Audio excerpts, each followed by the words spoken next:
Today we're going to be talking about Pythagorean Theorem. Pythagorean Theorem suggests the hypotenuse of a triangle is equal to the sum of the other two sides of the triangle.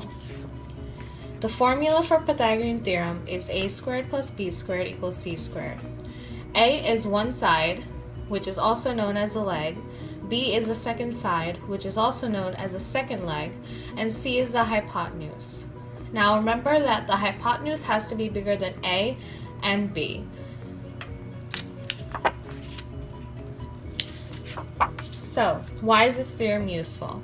So, when I have these two numbers, I can easily find the hypotenuse, and as I said before, these two numbers have to be smaller than this number, and if you mix up these numbers to be the hypotenuse, then this is not going to work.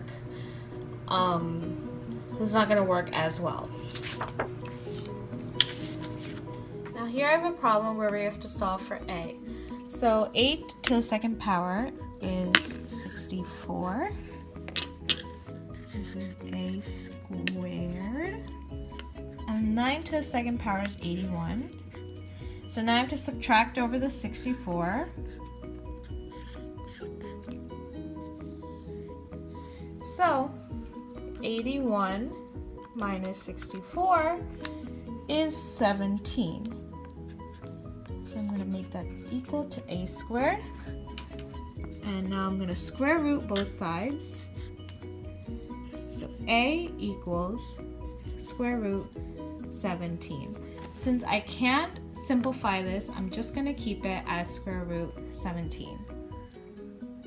Here is a quick little word problem. It says, hole 15 at Mary Run Country Club has a par of 4. If done correctly, the hole is 70 yards away from the direct length of 120 yards from the tee. A course veteran insists that if the golfer turns their body 30 degrees to the left at the tee, they will be directly in line with the hole. How far will the distance be to the hole from the tee if the veteran is correct?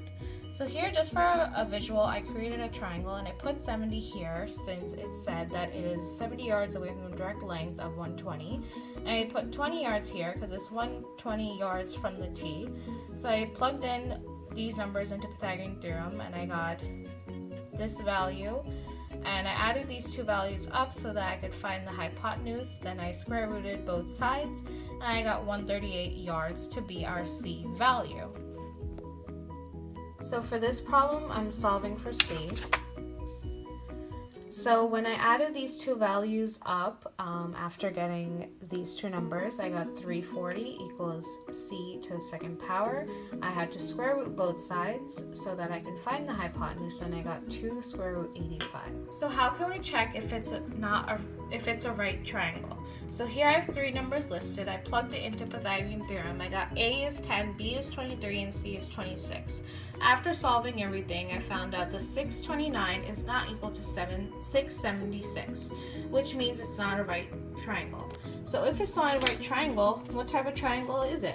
So here I made a little chart, and here it suggests that A squared plus B to the second power is, if it's greater than C to the second power, it is obtuse.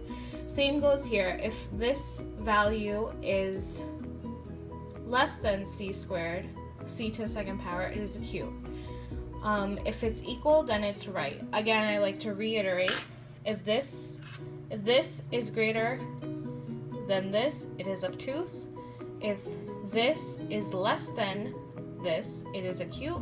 And if it's equal, it is a right triangle. Now here's the problem I want you guys to solve. All you have to do is just label each side. You don't have to solve for the answer, just label the triangle. So here I put 20 and 16 as the legs since it is less than 24, and 24 is the hypotenuse since it is greater than these two numbers, and also because it is slanted right here, which means that would be the hypotenuse.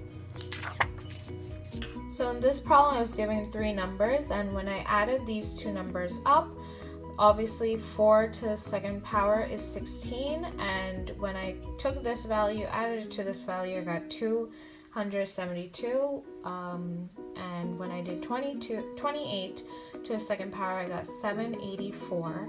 And since 272 is smaller than 784, this means that this is an obtuse triangle. Now for this one, I had 8, 17, and 22, and just like the other problem I showed you guys before, when I added these two values up, I got 425 equals 484, and since 425 is less than 484, this is an obtuse triangle as well. Here are 3 more problems that I'd like you to try. The first one, we have to find the B. Second one, you have to find the A, and the third one, you have to find the C.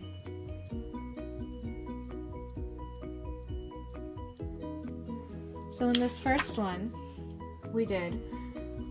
we solved for 14, we got 196. We subtracted over 196 to the C value so that we can find the B. After doing this, we square rooted b to the second power and 128. And after I did that, I got 8 square root 2. And as I said before, we must simplify 128 as best as we can. If we can't simplify it, then just keep it as is. The second one, we were finding the A value, and here 12 to the second power is 144. I subtracted over 144 to find the A value. A to the second power is 52. We square rooted both sides, and we got 2 square root 13. Here we were trying to find the C, the hypotenuse. So when I added these two numbers together, I got 481 equals C to the second power.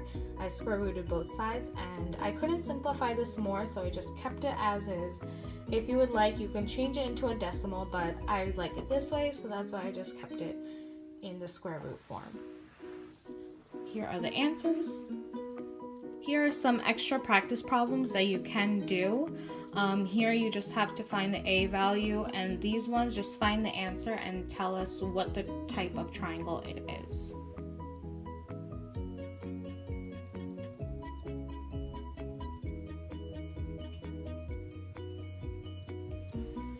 So here we're trying to find the A value, so I had to subtract 196 over, and when I did this, I got 8 square root 2.